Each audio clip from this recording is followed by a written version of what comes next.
Well, folks, a second JD Vance drag photo just hit the internet, and it is so much worse than the one on screen that leaked 24 hours ago. Now, that is JD Vance, Donald Trump's historically unpopular VP pick, who wants to strip rights away from LGBTQ Americans, who wants to police the way that people can dress in America. That is him, on screen, dressed in a blonde wig with a necklace and a dress on, and also, there's no way he doesn't have eyeliner in this photo. He 100% has some makeup around his eyes in this photo, but today we got a new photo of JD Vance from the same night, and it is so much worse, completely highlights his hypocrisy and blows all of his anti-LGBTQ arguments out of the water. And I just want to point out that is the main point of these videos. When we point out that JD Vance is doing stuff like this, it's to show that he is a hypocrite. We do not care what he does. As MeidasTouch says, it is perfectly fine that JD Vance enjoys being in drag. He should be free to be his true self.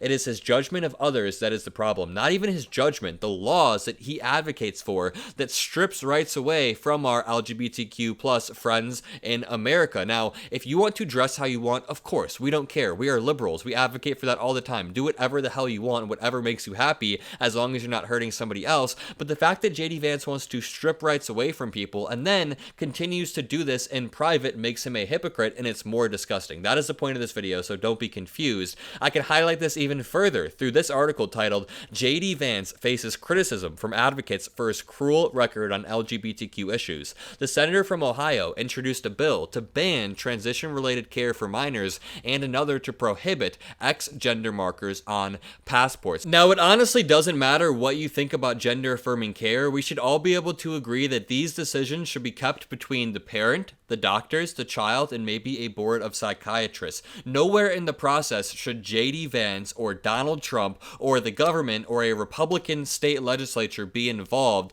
in the healthcare of somebody else, because I know people who disagree with Adderall being prescribed. I know people who disagree with certain sorts of drugs being prescribed that other people agree with, so let's just leave it to the doctors. And JD Vance passing this stuff is wild. And again, I want to highlight the entire point of this video is to show that he is a hypocrite. So, certain LGBTQ advocacy groups compiled a list of certain homophobic, transphobic remarks and policies that JD Vance has a history of supporting, and the list is long. HRC and GLAAD noted that Vance introduced a bill last year called the Protect Children's Innocence Act, which would have banned transition-related medical care, including puberty blockers, hormone therapy, and operations for minors. The bill, which was never taken up in the committee, would have charged healthcare providers who violated it with a Class C felony. Charging healthcare providers or creating these disincentives where healthcare providers are scared to do things because they might go to jail is a very touchy subject. As we see with abortion, you never want a healthcare provider worried that they are going to go to jail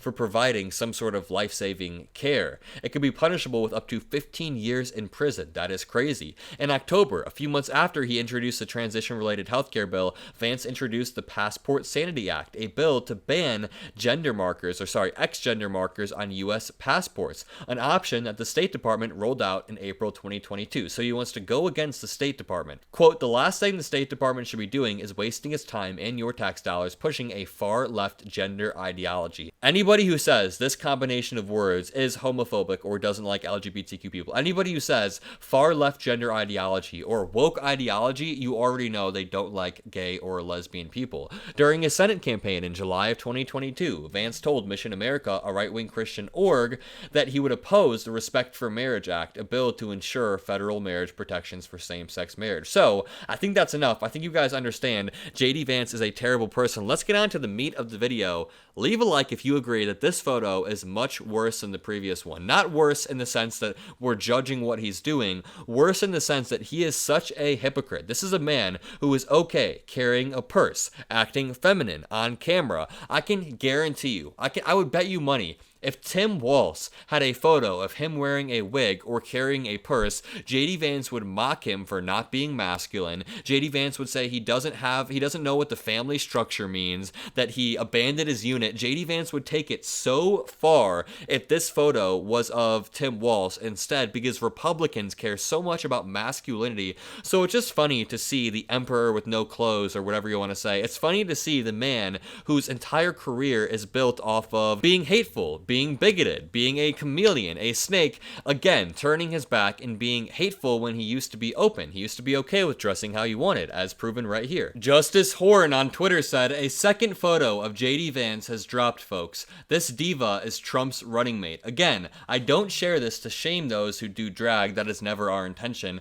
but rather to shame those who attack drag while having a history of enjoying the art form themselves, along with the picture of JD Vance with a purse on, with a necklace. Again, you know he has that skirt or dress or whatever it is down there. Is that a skirt or a dress? Let me know in the comments. And then his blonde wig. It's just hilarious to see the MAGA movement crumbling on itself, and that is why this article just got released. Trump's JD Vance pic just got even worse. This was released this morning when it became clear that he had picked the worst running mate in American political history. Donald Trump shrugged it off. The fact that JD Vance was inexperienced, extreme, and generally off-putting wouldn't matter because vice presidents don't. Quote, historically, the vice president in terms of the election doesn't have any impact, Trump said when asked at the NABJ.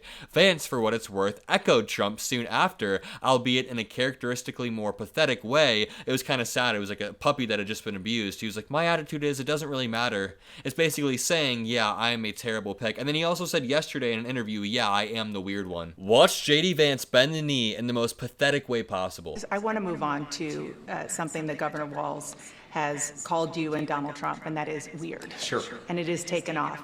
The New York Times reports that when Donald Trump was asked about it, he said, not me, they're talking about JD.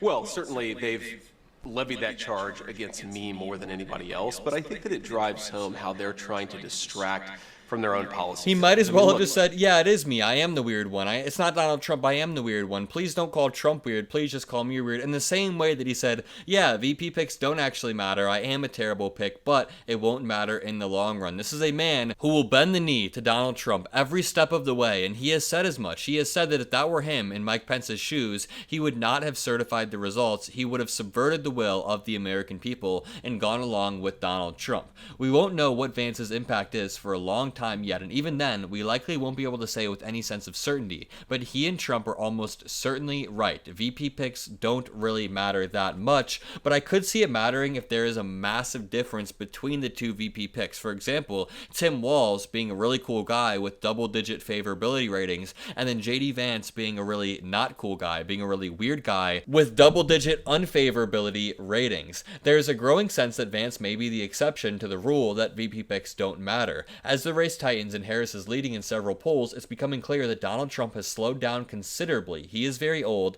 and his VP pick is inexperienced and weird. If you enjoyed this video, if you appreciate what I do, all that I ask is that you leave a like, comment a blue heart, hit that subscribe button so you can be a part of this beautiful community that we're building, and I will see you in the next video. Peace out.